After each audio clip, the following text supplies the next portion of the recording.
stop and shine.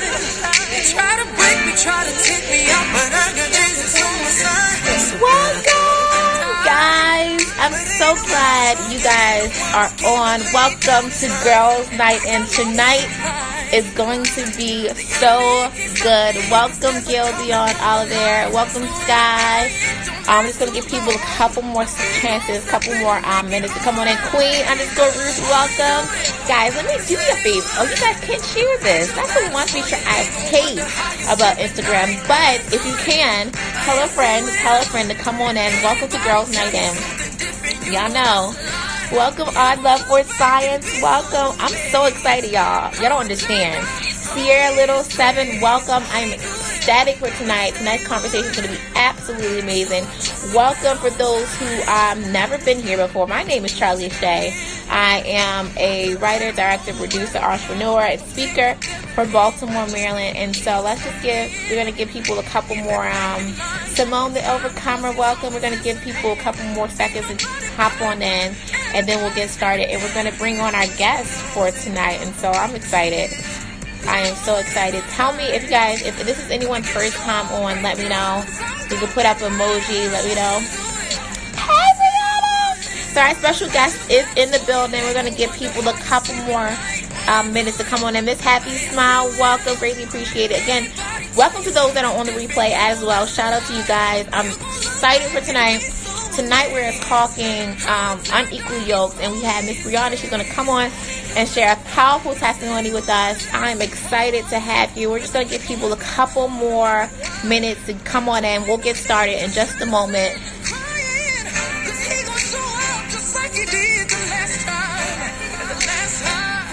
Again, if this is your first time, y'all know what to do. Come in, tell us your name, tell us where you're from, all that amazing stuff. Y'all, I have been literally obsessed with this song. If y'all didn't see my post, a couple posts back, 2 posts back, this song, I give my life, the entire life to this song. Won't He Do It by Corinne Hawthorne.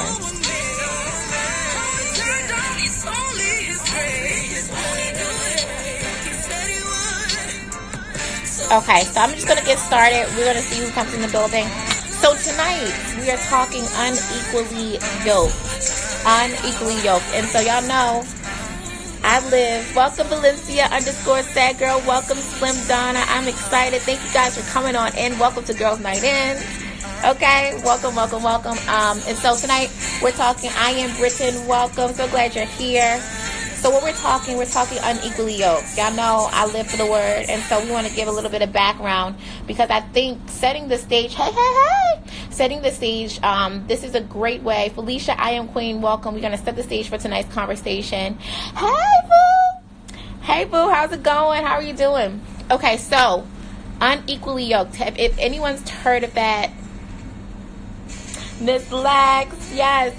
If anyone's heard of unequally yoked, have an idea what it is, if you don't know what it is, give me some type of emojis. I am Jasmine Lee. Welcome. So glad you're here. Love it. Is anyone familiar with unequally yoked? Listen, when the first time I heard somebody talk about unequally yoked, I'm thinking, y'all talking about eggs? We talking about eggs for. But y'all know I'm corny, so pardon that. But the real basis behind it is a scripture you guys can study. Whenever we get off of here, I want you to do that. Y'all know the word is real, so we want to make sure we're getting into the word.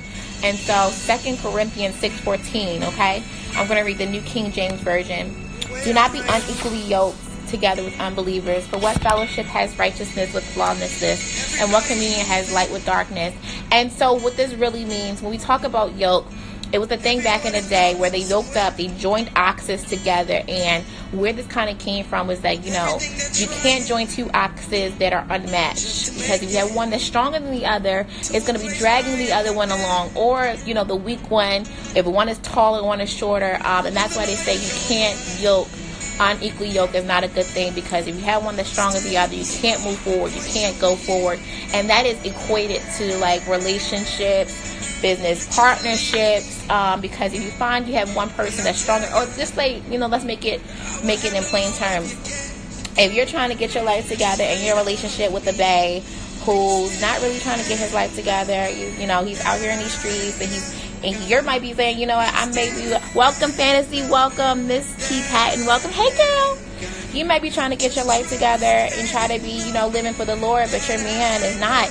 And so you're the stronger individual. He's the weaker individual. You're trying to press him along, drag him along on this journey. That's where the unequally yoked comes in. And he's gonna resent you for trying to bring him to places that he ain't even trying to go. He ain't even trying to go nowhere. He's not trying to go where you're trying to go. And so you're gonna be dragging him along. And so we also want to continue, tie this into relationships in general. But what we're going to talk about tonight, Miss Breanna, you're still here. Let's see. Okay, I see you're still on. Talk about tonight is an amazing way to kind of weed out those individuals that you might not be equally yoked with, right? God never abandons, hey boo. Tenacious Tyra, welcome. So glad you're here. And so she's going to share her story. Sophie 48417, welcome. She's going to share her story and testimony with us, and I'm excited. And so, Breanna, if you want to give me an emoji, let me know if you're good, and I will bring you on in. This is an amazing way that you could kind of weed out the people that are not for you. And so, I'm excited. Let's see if she gives us an emoji, and I'll bring her on in just a second. Welcome for, okay, awesome. So, I'm going to bring you in now. I hope y'all excited. Again, welcome to those that are on the replay. Welcome. Come on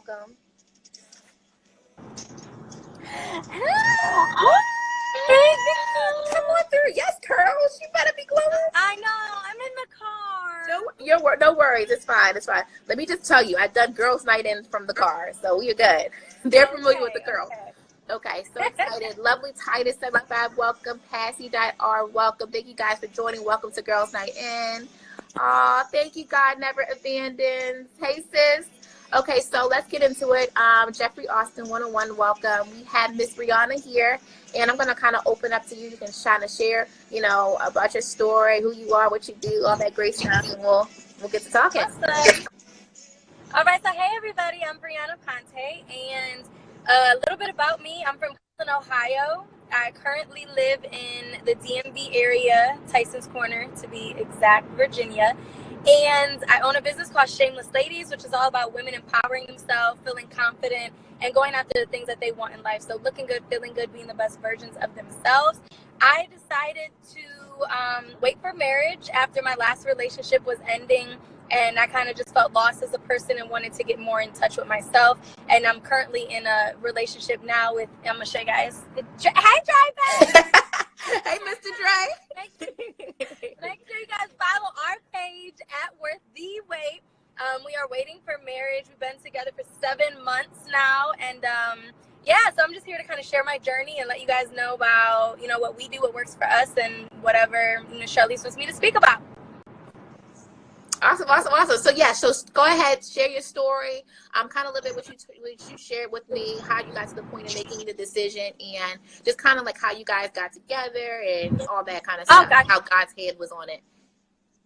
Gotcha. So when I was ending my relationship, I found out I was being cheated on, and obviously it's not a good feeling. It's something that a lot of us probably have dealt with in the past, and I kind of had a hard time letting go of the relationship. Later to find out that I had things that I had to deal with within myself, and things that I have learned from what I've seen growing up, where I thought love was something and not really knowing what it was. I didn't really have a relationship with God, and I decided, at that point in my life, if I wanted to put myself in a better situation, if I wanted to find someone who really loved me for me, I had to date myself first and really get to know God, because people will continue. And I was like, I gotta find somebody who loves me for me without getting that part of me. And once I have a commitment, once I have a relationship, something that we build that has the right building blocks, the right foundation and structure, then and only then will I be able to be intimate with you in a way, because I feel like love is so much more than physical touch. And our journey has been awesome. It shouldn't take somebody. Point in my life, if I wanted to put myself in a better situation, if I wanted to find someone who really loved me for me, I had to date myself first and really get to know God, because people will continue to let us down all the time. But God is somebody that will never let you down. He's always there. and I had to, start going to church, put myself around a different circle of people, started to self-reflect a lot and figure out like what things I needed to change to become a better person. And through God, it led me to having to move here to expand my business. And now what I know I ended up moving here for was to really meet my soulmate, Dre, and the things that he's been able to teach me about myself and just about God. He's really my spiritual leader, the person who has been helping me with the things that I struggle with personally. And I think that that's important. Just in our journeys, when we're trying to better ourselves, we have to look at the people who are around us and the example that they're setting and how they live their lives. And that's where the term equally yoked also comes into play, because we want things in our lives. You have to look around at the people who are closest to you to see, like, am I surrounding myself with like-minded people? Are the people around me in situations in their lives that I want my life to look like? So once me and Dre started to date, I was actually afraid to tell him that I was waiting for marriage, because the first time we initially met, he was supposed to be like my one night stand guy, like the guy that like would get me over my situation. I was never supposed to see him again, talk to him again. And as a female, giving myself to somebody in a space where it's like I just wanted to make myself feel better, it really is kind of like a hit to the heart. Like, wow, what's wrong with me? Like, why did this person do me like this? Speaking of the ex person, and then why am I willing to give myself to somebody, with no good reason?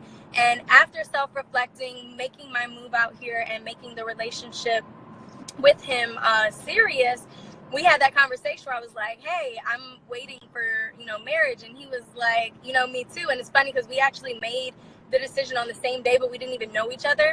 And we made it for two totally different reasonings. And my reason for waiting for marriage was because I feel like it's easy for a guy to tell you he loves you when you're giving your all to him, meaning your body, not just your mind and your emotions and your time, but you're giving him all of you. And I was like, I gotta find somebody who loves me for me without getting that part of me. And once I have a commitment, once I have a relationship, something that we build that has the right like building blocks, the right foundation and structure, then and only then will I be able to be intimate with you in a way, because I feel like love is so much more than physical touch. And our journey has been awesome. We have, the regular struggles. Obviously, we're attracted to each other, but we know that our goals in life and what we want for our relationship means that we have to sacrifice that to make sure our foundation is strong. And we just had the conversation today where I told him, I was like, Dre, like, honestly, we could be together for another 10 years and not be married, not have sex, and I would be fine with it, because he's literally my best friend, the person that I love with all my heart. And we don't need sex for our relationship to be what it is. There's other ways to be intimate, not just sex. So we're now at a place where we've talked about marriage and engagement, and we do couples vision boards where it's like him, me, and we. We're actually doing ours tonight again. We do them consistently on a regular basis just to make sure that our goals align with each other. We have our 4Fs: faith, fitness, family, and finances. So that's what we really focus on in our relationship. And I think that that's key, whether it's a significant other, it's a business partner, it's a job, making sure that what you're doing and the people you're aligning yourself with, that you're equally yoked with them. Right. That's so good. That is so good. So I got a question. So how would you say abstinence has benefited your life up until this point? Like, what would you say kind of is the greatest benefit of it?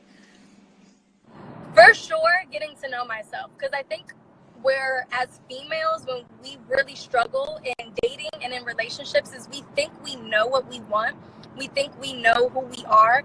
And I had posted a YouTube video where I used an analogy of fish and lobsters. And I think this is so true. It's the same thing as if you go grocery shopping when you're hungry. It's like you buy things that you know you don't need. You spend money on things that aren't important because in the moment you're so hungry that you just want something. So in dating, it's like, if I know I want a lobster, right? I'm craving for this lobster. I want that high-end, good taste lobster. I'm searching, and I can't find anything but fish. So at some point, I'm going to end up settling for this fish because I just think that this is just as good as it gets. And at this point, I'm so hungry that I'm willing to sacrifice what I really want for what is convenient or what makes me feel full in the moment. So we do that a lot with guys. because we don't know what we want. So being abstinent for me allowed me to really date myself and made me realize, like, yo, Bree, you're not all that in a bag of chips like you think. Like, you have an attitude problem. You have an issue with listening to people because you talk so much, and things that I didn't think were bad qualities by myself. I was like, this isn't cool. And when you're abstinent, it gives you time to just focus on you, so that by the time you do meet the right person, you don't scare them away with all your flawed things, because you want to give someone the best of yourself. So the only way you can do that is if you take the time to really become the best you can on your own. It shouldn't take somebody completing you. You should, so that even if you walk away from a situation, you are still a whole person, and you're just in search of another whole person. So I think that would be it, really getting to know myself. That's great. That's so good. So I just want to say hello to the people that just came in. Welcome, guys. People are loving it. Someone says, love it, Miss you, Bree. Yes, yes, yes. Hey, Lauren. So this is good. Welcome, guys, who just joined in. So we're talking with Miss Breanna Aponte, and she just shared her testimony about waiting for sex until marriage. And so the next question I want to ask you, kind of what boundaries did you put in place to kind of make sure that you guys don't get, tempted? So what's funny is we live together. If you guys watch our channel or follow us on Instagram, you would know that we sleep in the same bed together. We see each other naked. Our boundaries, and when I say we don't have sex, we don't have any type of sex. We don't touch. We don't have oral. We don't do any type of sex. Our main boundary, what I feel like really works for us, is we don't French kiss. It's like, okay, like, and this is how I explained it to Dre. I was like, imagine yourself about to have sex with somebody who you could only peck, kiss, right? French kissing is like the pregame to sex. It's like, it's getting going. Right? Your juice is flowing, and I literally looked it up, and the exchange of saliva from a man to a female to man, is the number one thing that raises your hormones. And once you are in that state of being horny, right, it's like you just want to please your desire or need to take care of the situation. So we don't French kiss. He'll try, and he knows. I'll be like, boy, and I'll just walk away. But he's very disciplined. So it's having that conversation of like, okay, I'm not comfortable with X, Y, and Z. This is what makes me, get to the point where I'm like, yo. One other big major thing is when we drink, we get in the mood and we get emotional, and we want that touch, and we want to feel that intimacy. So that's something that I had to stop, especially moving in. If I do drink, I know my maximum is like 2 glasses of wine. If I get a third, I'm like, Dre, so you gotta go down to the courthouse. But so I know my max is 2 drinks, and when I do drink, like, he doesn't drink at all, or vice versa. If I know we know that alcohol can definitely be that devil's advocate and have us do something that we really don't want to do. So definitely alcohol, 1, and then 2, the boundaries as to like physically what we do and don't do. We don't French. That's good. That's good. That's good. And so I'm going to ask one last question, then we're going to open up to everybody, because I'm quite sure people got some questions. What would you say to the woman who is contemplating, being abstinent, and they're like, listen, I hear what y'all saying, but the sex is good. All that is great. I haven't experienced heartbreak. Life is good for me. What would you say to that woman? So my thing is if you can say, like, as a woman, if you're contemplating it, you're contemplating it for a reason. Like, you wouldn't think of doing it if you just had life all the way figured out, if you knew that you were with the person you wanted. And if you're missing anything in your life, like, what harm can you do by just taking the moment to just be selfish and just get to know you, do the things that you really want to do, figure out who you really are, what your goal or purpose is in life.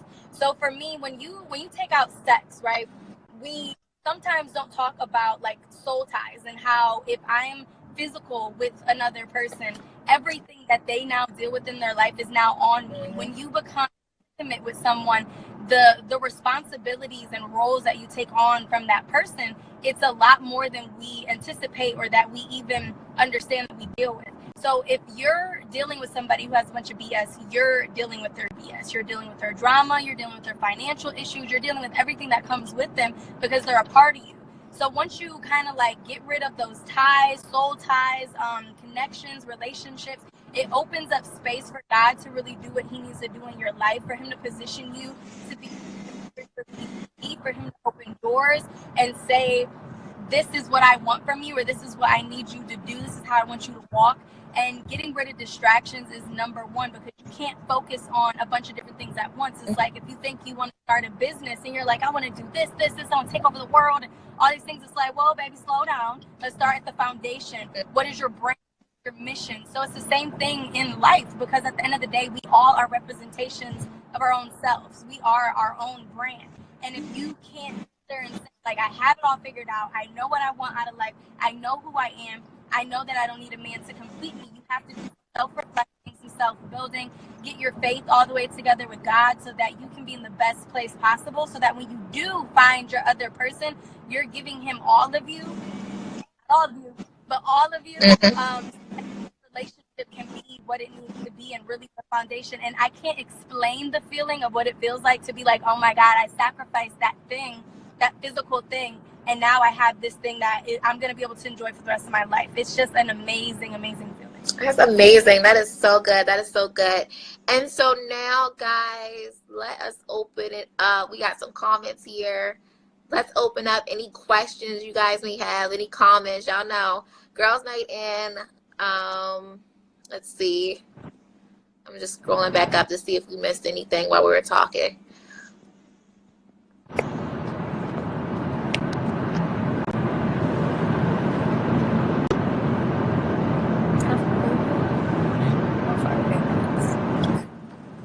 Let's see. This is so awesome. Yes. Okay, amazing. You guys have any other questions for Miss Breanna? Anything y'all want to know? I know this is a topic. God bless you both for sharing this. Yes, I am Britain. Not sure if this was discussed, but did you have to remove some people from your life who would affect this decision of yours? That's good.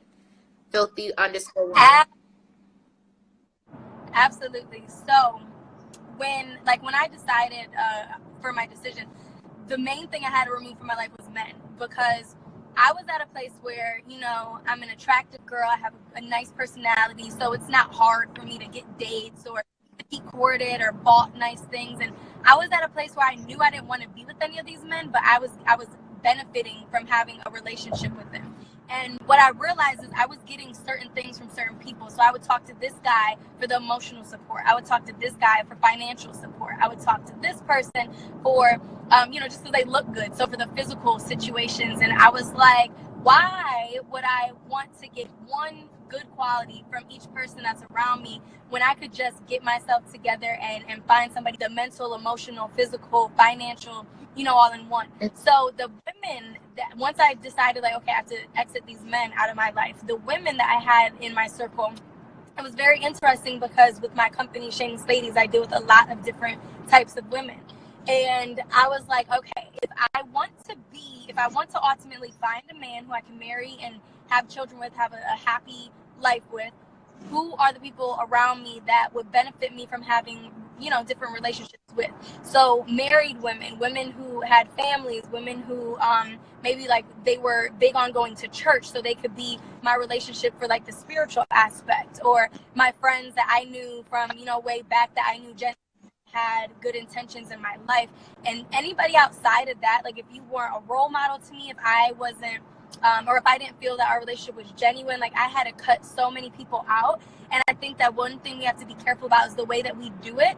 It's not, to be rude or to say like, you're not beneficial in my life, so you need to just get out. It's more so like with your action and just diss off a little bit, because the people that's supposed to be in your life anyways, they're going to end up disappearing by their own. Or when you go ahead and make the initiative, they're not going to fight you on it. They're just going to take the hint and get out of the situation. So that's so good. Definitely first for me was men, and then second were the women in your life. That's good. So we had a lot of questions come on in. I'm just gonna kind of go up. Miss_Okalo says, you've always been an inspiration to me. Yes. That's so good. So one of the main questions I've seen, I think I saw this twice.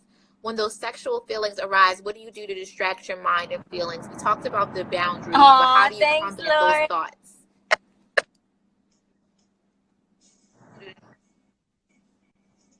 Hello?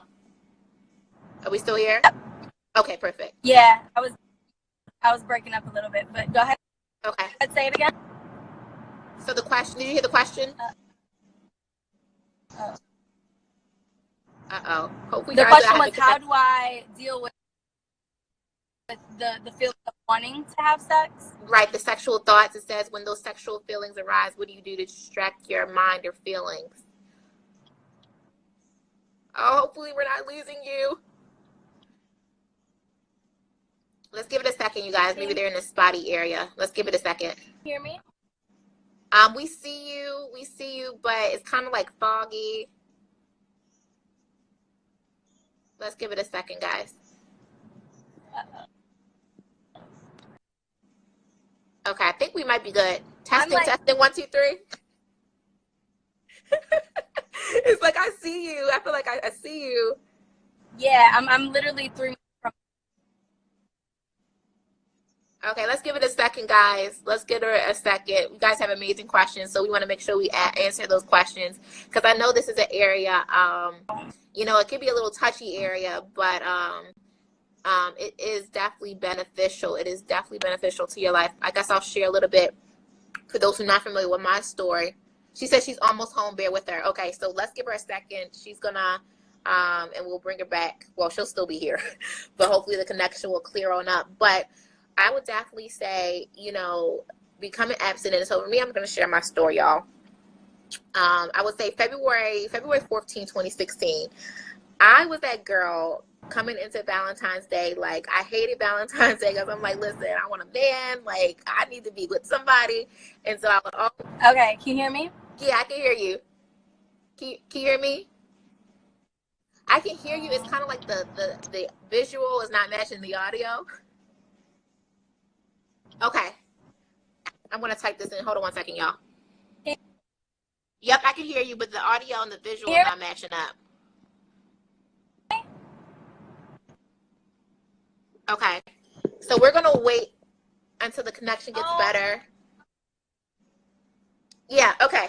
I'm I'm going to continue telling my story, and then once the connection almost home. Okay, when the connection opens up, we'll open it up to any more questions we'll have for Breanna. But February 14th, listen, y'all, I was like the one. I need to have a relationship. I need to be with a man. I need to be with somebody, okay? And so I was in a relationship. Come to find out that the guy that I was dating, he actually was married. He was married with a child. And let me just tell you, this was like my first serious relationship. I'm like, God, how can this happen like this? I done opened up to this man. Of course, we talk about sex. We talk about open up our soul, our spirits, and all that kind of stuff. And so I found out he was married. And so from that point on, it was just like, Charlize, we got to get this together. What is going on? Like, I could not put myself back into that space and that heart space. In 2016, I read the book, The Wait. And everything in that book was just hitting on point. Hitting on point was just really touching and really speaking to me. And I was at work. I will never forget how you, in that moment, it was so sweet. It was so sweet. In that moment, it was like this release that came upon me. It was like this, it's like the presence of the Holy Spirit, like the joy, the happiness that the old people was talking about in church. Y'all know I'm a church girl, y'all. Grew up in the church. My father's a PK. And you know that joy they talk about, the old people's like a joy deep down in my soul, like a fire shut up in my bones. All that, I aligned with what God wanted for me and wanted for my. That moment was just absolutely amazing. And I definitely, as Breanna mentioned, you know, you got to really, when you become abstinent, it really allows you to kind of look into yourself. And really give you that time to think about things and really analyze what you want from your life and just really digging in. And so let me go up and read. Looks like Bree's back in some good connection. So let's go out. I'm going to read some of you guys' comments and then we'll open up the questions back again. Nicole says, yes, I'm reading that book for the second time. That book is awesome. Listen, The Wait is absolutely amazing. And we're going to do a book club on that because that book literally, it wasn't that the book changed my life because there were seeds that were sown along the way, but that book was, I would definitely say, was a great turning point. It really made me solidify the decision.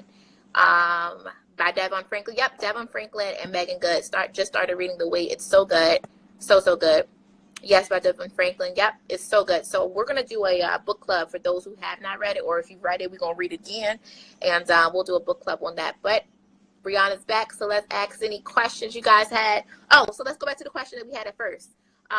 They asked, when you get those thoughts, how do you fight the thoughts? Because you talked about boundaries, but when you get those thoughts, like literally, what is your kind of like plan of attack? So it's kind of weird because when it was like a fresh thing, when it was new, it was like, okay, so he would come over and like, because I'm used to like the guy that I like or whatever, I would have, intimate relations with, I would want to automatically go into, doing that. So it would be hard because he would leave, and obviously the first thing, I'm going to be very transparent, is like I would just try to masturbate. It's like, okay, you're in the mood, whatever. But then what ended up happening is I learned that the reason why I'm really waiting is so that could be special with that person. So it's like, in trying to please myself, whether I'm looking at, a porno or it's me touching myself, it's like, well, then it's not really pure when I have it with this person. And because I had relationships in the past where I was sexually involved, it was like, I want to kind of erase my mind of those other people, those other situations, so that by the time I do this with this person that I do love, it can be special.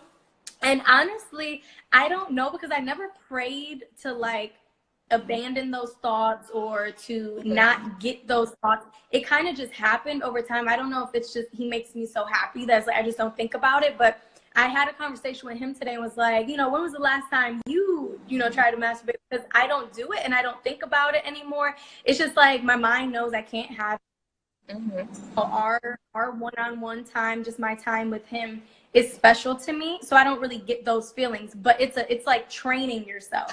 So at first, definitely going to get hard. And like I said, the way that I dealt with it was I definitely did the masturbation thing. It was like, okay, I know I can't do it with him, but I can figure out something by myself. And that just turned into like a thing of the past. And now I'm just more comfortable with knowing that I just can't get that pleasure from him right now. And I want it to be special when it does happen. So it's like, you just got to block it out of your mind. Right. That's good. That's good.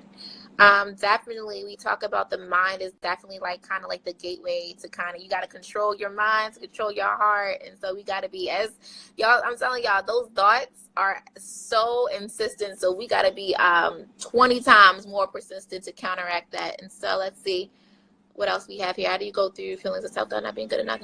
Oh, that's a good question. Let me see what else we have here. When I get those thoughts, I grab my Bible. Nicole says, when I get those thoughts, I grab my Bible and start reading my repertoire of scriptures on sexual purity. Oh, that's good.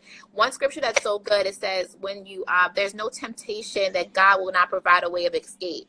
So in those moments, sometimes we might get hot and heavy. That phone might ring, or he might not have a condom. Consider those moments as God's way of escape. And look at those signs, take those signs, see it. Yeah. And when you see it, get on out. Because it says no temptation that God will not provide a way of escape. And so that's good. So thank you for mentioning that, Nicole.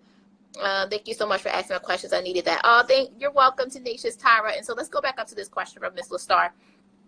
How do you get through feelings of self-doubt and not being good enough to have the type of man and love you desire? That's good. Because hold on one second before you. Because, I get a lot of DMs and a lot of people being like, you know what? But a lot of men out here, some of us, some of them are already in relationships and, they want to do this. They want to take this commitment or been thinking about it. And, one told me that, the guy was not really for it, broke up type of situation. So how do we get over that? Get through that?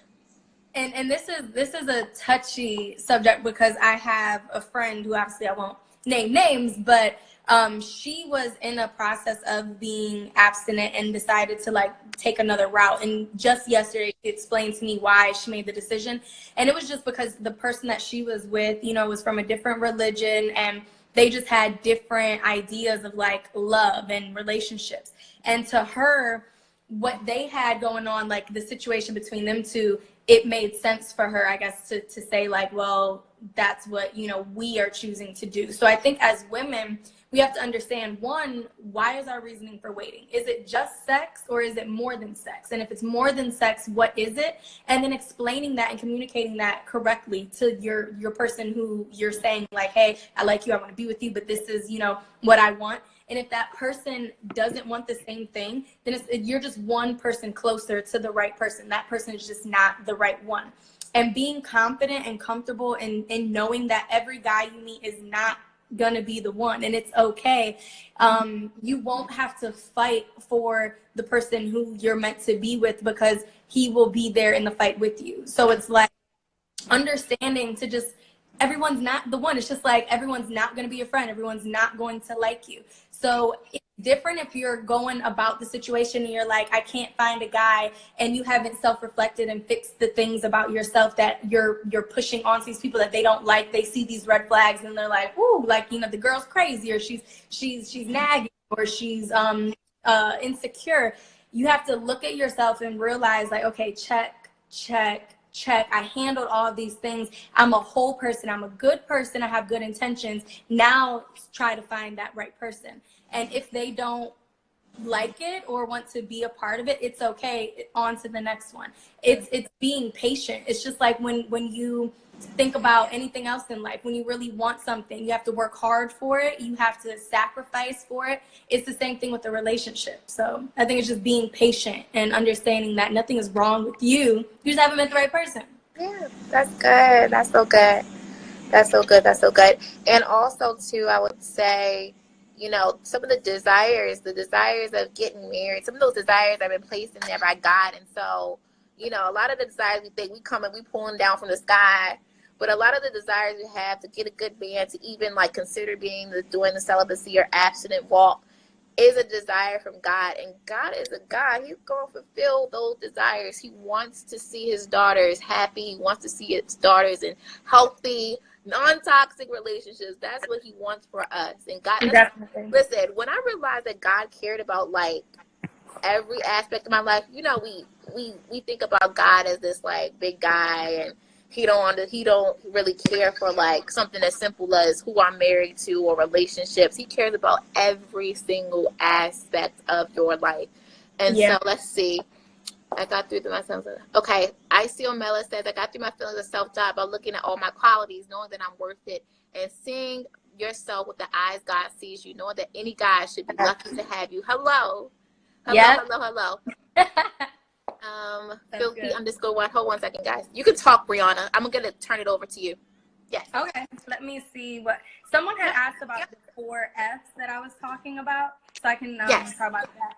So basically, with any relationship, it's kind of like, okay, if you're my best friend, if I can talk to you, be open with you, and we're gonna spend life together, like, we have to be honest about what we want, and it's really important to make sure that your goals or your morals are on point, being equally yoked. So for Dre and I, he actually came to me with the list, and he was like, yo, these 4 F's, these are going to be what we really, you know, focus on. These are going to be the things that we use to make decisions moving forward in our relationship and in our life in general. So 1, fitness is basically about making sure that we are healthy, because if the goal is to have a family, we have to be able to run around with them and be able to up and go and just be in good health. Like this is our temple, and we have to take care of it. So fitness is 1. Now, let me just say, I have to do a lot more work than Dre. 10 packs, and it's just no worries. It's really for me. That's really on my list, because he's just, you know, good to go. But even in that, it's like, even if you're physically fit, just being like aware, like mentally just healthy.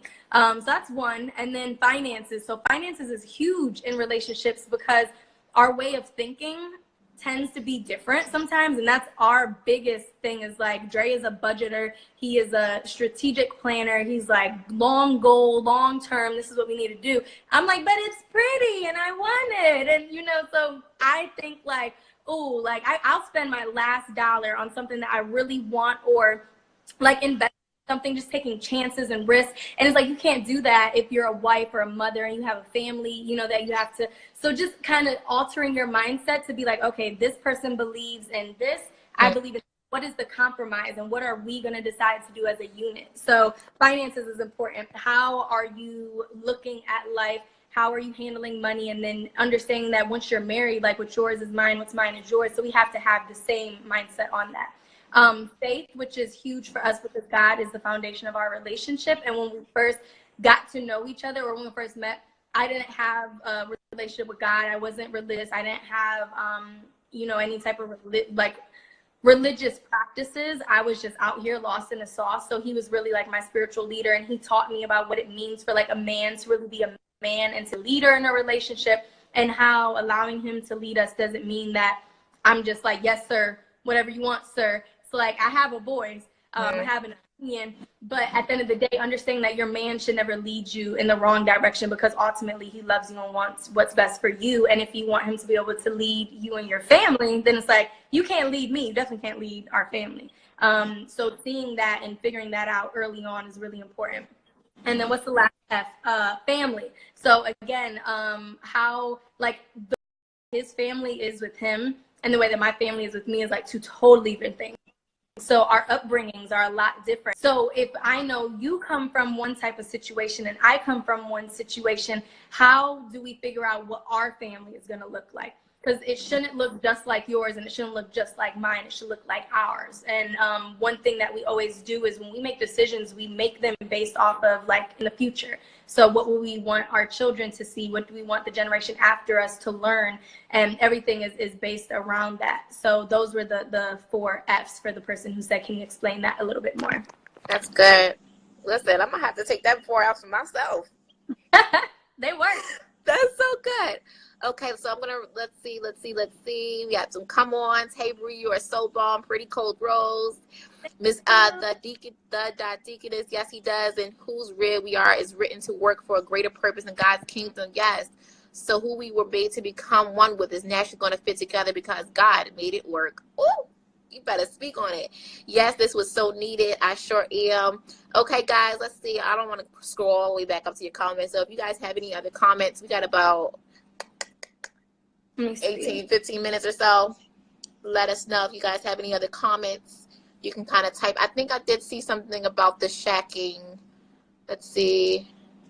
Thank you for the 4 F's. I love them. I seen this meme the other day. It was saying that we could be with a guy to better him for the next one. Do you think that's true? Oh, wait a minute. Let me reread that. Mary Colmington says, I seen this meme the other day and was saying that we could be with a guy to better him for the next woman. Do you think that's true? Yes.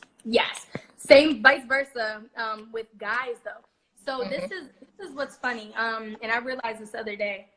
I don't know if Dre's sleeping or if he's gonna hear this, but I realized, I was like, if I look at all my ex-boyfriends, all the things I liked about all of them are qualities that Dre has, but all of the things that I didn't like are nothing that Dre has in common. So when I thought back to like how things end up working out and like why we think like, when you think of that guy, you're like, oh, I really dated him? Like, what was I thinking? But you may have been placed in his life for a season, and your reason for that season was just because he had something he had to learn, and you were the teacher in the situation. Just like he is teaching you something about you. If it wasn't for me being in a relationship where I actually got cheated on, I wouldn't have understood how to grow as a person, because I just thought that I was all that in a bag of chips. So I'm like, he wouldn't dare. I was so confident. And it's like, no, boo, like you actually like have some issues. Like, you're mean. And when you want something, you cry about it. And Dre tells me all the time, he'll be like, babe, like you're complaining. And I have to like catch myself like, ooh. Sorry, I say I can't a lot. No, I can't. It's that I don't want to. So when what we have to understand is, if we know that sometimes we're placed in someone's life just to teach them a lesson or to prepare them for the next phase of their lives, when God gives you a season and that person in that season, and it's time for that person to go, and you know it, whether it's been red flag after red flag after red flag, you have to let it go, because if it was just a season, but you're keeping them for years, then it's like now you're not in the position to receive the blessings that you were supposed to get in this season, because you're still holding on to that thing from that 8 seasons ago. Hello. Take your take the actions from these people. Don't just believe their words. What are they doing? Is the actions adding up with what they're saying? And when you see like, oh yeah, no, this it's time for me to go, like you have to go and not return back to that, and just be conscious of everything and really learn and keep everything in mind, everything. And usually what happens, we always realize at the end of our relationships, like we'd be like, I remember when this happened, I knew this is what was really going on. Like we always really know, but it's just taking it, assessing it, learning from it, and then putting yourself in a better position so that you don't deal with the same stuff with the next one. That's good. And while you were speaking on that, what I think about is a lot of times, again, like you said, when we see certain things, we need to leave right then and there. It's like, I call it Picassoing, right? We as women will see the reality right in front of us. We'll see him, but we're creating a new image based on the potential of what we want it to be, as opposed to what we're seeing right then. And so, like she mentioned, when we start seeing these things and we know we got that feeling, that is when we need to leave. And so we can get the next blessings in the next season, like she mentioned. So that's so powerful. That's so good. Let's see. Guys, have any other questions? Someone says, the love that he led you to God. Not too many men are like that. But you know, this too, they are men. You could speak to that. You could speak to that, Breanna, because don't get me going. I'll get on a little time. About not knowing if there's more men like Dre that are willing to wait. Girl, and I literally, like I tell them I'm like, I feel selfish, or I feel like it's unfair to even share our story sometimes, because I'm like, I never met no one like you before. So it's like, how many men are really out there like you? But you may be the Dre in your situation, and the guy you meet may be the Bree, because I was not it. Like, he was the one to see potential in me and help me and be a friend to me before anything. And he got me to the point where now he's like, oh, this is the wife. This is my wife. But when he first met me, it was like, that was not the case. So you just may be the Dre in your situation. If you see someone that maybe has come from a similar background of not seeing what a good relationship looks like, not knowing what unconditional love is, not even knowing what love looks like. You have to see that, and someone may have a good heart, they just don't know how to be what you need them to be. So getting them closer to God versus like, I see this guy, he's attractive, he has a good heart, I'm gonna like reel him into me, is like, get him good with God first, because then everything will play out accordingly. But if he's not good with God, he can't be good for you, because a man who is right with God is just a whole different type of man. And it's like, the guys I dealt with in the past, none of them had God in their life. And I had moments where I was like, like, we should go to church, or we should try this, or we should try that. And they weren't willing to do it. And it's like, if you love me, but you're not willing just to go to church, what does that say about you as a person? What does that say about me as a person, to keep putting myself in the same situation when you're showing me exactly who you are? So I think that's key, is understanding that your guy may not look just like Dre looks, as far as who he is, what he stands for, but definitely figuring out like, okay, what is the role that I play in this? And your situation will not be anything similar, or it could be similar, but it's not going to be the same thing as my situation, because everyone's situation is different. So I think that's key, understanding what you're willing to deal with and not deal with, and then figure out where you can place God in all of that. And one thing they said at church was like, any situation you put yourself in, anything that you do, ask yourself why, and then where is God in it? That's what leads you to understand like what you should do, what your motives are, and what different outcomes you can get from that, or if it even should be something that you're exploring in the first place. That's good. That's good. That's good. That's good.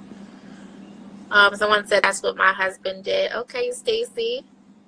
All right, let's see. Oh gosh, we got so many questions. I'm just kind of going through and see what the best ones, because we only have a couple more minutes left. Oh, did we answer the shacking up part? My phone died. What was the shacking up question?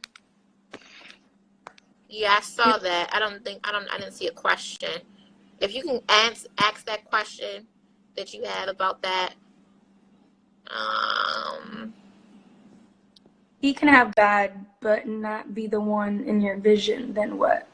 What does that mean necessarily? He He can could have. have God, I guess, not be the one that you want. Oh, like what you exterior wise, Expect or something. He might not match her list.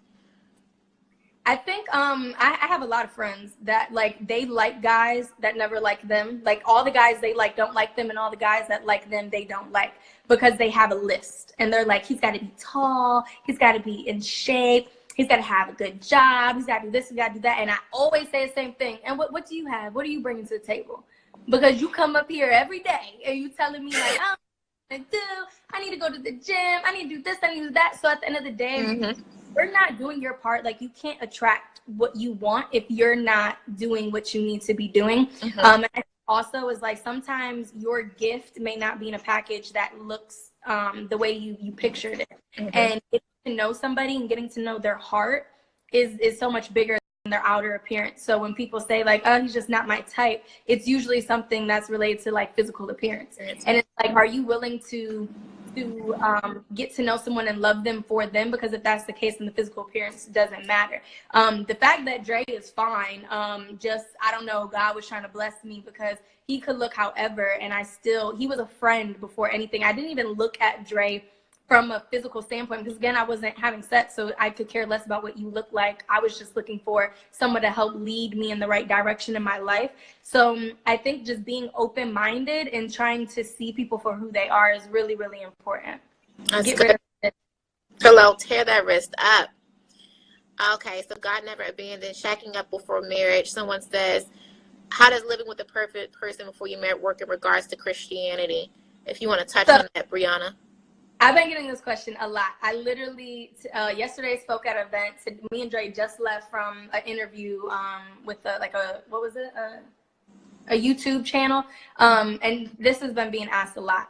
So one thing that I always like that we said in our videos on YouTube when we created the worth the wait situation is like we're being abstinent from sex. We are literally choosing not to have sex until marriage. Living together does not change that at all. Some will say that the Bible says that you should abstain from anything that appears to be sin, right? But we are humans, and one thing about being Christian is that we understand we're not perfect. And the only person who is perfect is God, and the only person who can judge us is God. So if we're in a situation where it wasn't like, hey, I know we want to wait for marriage, but let's live together so we can like cut these bills in half and just do the easy route. That's not what it was. It was me being in a situation where I needed a place to go. It was like, Dre, I'm in this situation, and you guys can watch my video on YouTube next week. No. In 2 weeks from now, we're posting the like what happened. Hold on 1 second, Bree. I want you to say that again. But it was either Cleveland where I didn't have a home, or go to Florida where my family. Say that again. Say what again? In 2 weeks on our YouTube, you guys can watch the video where we talk about why I had to move in with Dre.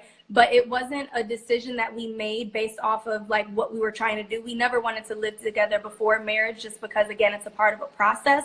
I had to move in with him because I had no choice. It was either going back to Cleveland where I didn't have a home anyways, or going to Florida where my mom lives. But like, that's my mom's home. I still wouldn't have had a home. And it was just a decision that we made. He stepped up as a man and said, I'm not going to let you, basically go homeless. You're not going to deal with that situation or have to suffer when you have somebody here that loves you and can provide a roof over your head while you get your stuff together. So basically, he was a support system for me. We already knew that we weren't having sex. We were staying the night. We were at each other's homes, and it didn't change anything. It actually built our relationship to be stronger. And I think the fact that we're letting people know, like, hey, we're not perfect. We live together. We know the Bible says you shouldn't do that, but we're humans and it's our situation. So you can either like witness our journey and be inspired by it and see that it's definitely possible. We're overcoming abstinence and we even live in a household. So what is your reasoning for not being able to? One of the things that we get a lot of like lash for is when people are like, oh, you guys shouldn't be living together. But it's like, so it's better to be having sex with somebody but not living with them. You know what I mean? Mm-hmm. Versus, so it's like it's either way it goes. When you even look at somebody in a thought of like, oh, he's fine or he's attractive, that's technically sin, right? So if we sin day, it's like you can't judge us for our situation when you, especially when you don't know what we're going through. Mhm. So it wasn't ideal. It wasn't a choice that we made based off of, like I said, what our goals were. It was like, dang, we're in this tough situation. What do we do? So that's how it ended up happening. And now we're so comfortable living with each other. It's not about it's like I don't want to be without you, and like that's it's just our situation, and everybody have to agree with it or support it, but it is what it is. That's good. That's good. I'm glad that you guys are sharing your journey with us. That's so good. People say it's so good. Yes, yes, yes. And it's good to see. I guess it's like a testimony to other people or are currently living together. I know there's someone asked a question about being in a relationship and they're currently having sex, and how can they just kind of flip the switch or transition out of it, or into abstinence, celibacy. And so I believe your journey will be kind of an encouragement to those people, but also speak to them. Those people, they might be living together, they might be currently having sex. How can they kind of transition out of that lifestyle into honoring God? The biggest thing is being creative in your relationship, like figuring out ways like how can we grow together, how can we grow our intimacy without being physical. Mm-hmm. And a lot of that is like we do once a week we have like our date night. So we set a budget aside to like make sure we go and do something. Like one week I plan, the next week he plans, and it just allows us to like have fun with each other. Also do like monthly vision boards where we like, set our goals. And it's kind of like starting a new diet, right? It's like, this is a new habit that I want to commit to.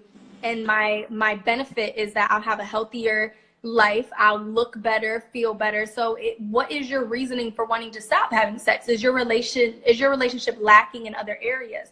Because then you can say, okay, our goal is to grow stronger with communication, is to grow a stronger trust, is to grow a stronger bond. And then those are your moving factors to say, like, you know what? Okay, we made a decision. That's what we're going to do. It may be hard. There may be a slip up or whatever the case may be, but then have like a strategy and a plan for like, okay, if we do slip up, what happens? Like maybe if you slip up, you have to go a whole week without seeing that person. Then that's your punishment. So you're like, we don't want that to happen again. So just whatever works for you, and the things that you enjoy and the things that are your problems are going to be different, couple to couple. So it's really just knowing your partner and knowing what you both want. That's good. That's good. So I believe Instagram is going to cut us out we got like 3 minutes. It's going to count us down soon. Okay. So let's see. Maybe we'll get one more question if it's a short one. But I saw a question I wanted to answer. God never. And she asked, "Do you think that married or that living with him is gonna have him like?" And I've been getting that a lot too. People are like, "Well, why don't you just hurry up and get married?" We have spoken about our life, right? And we have a timeline and things that we want to do, and in the right time that we want to do it. I don't care if we don't get married for 10 years. I don't want to prematurely get married, right? So I don't think that that's a thing. I don't think that it's going to change the situation. So the answer to that would be no. And I definitely don't think you should just move in with someone because you want to get married. That's good. That's good. So they're giving us our countdown now. So share with us where you can find you. Follow me at Breanna Aponte. Follow Dre at It's Dre Smith. And then our couples page, Worth the Wait. And on YouTube, we are Dre and Bree, Worth the Wait. So subscribe, like, comment. And I had fun. Thank you guys. Yes, I love it. I love it. So y'all, again, if you guys have any additional questions, I'm sure Breanna is willing to answer. You can follow her there and Worth the Wait. Let's see. It's giving us our countdown again. Thank you guys for joining Girls Night In. We'll be back again.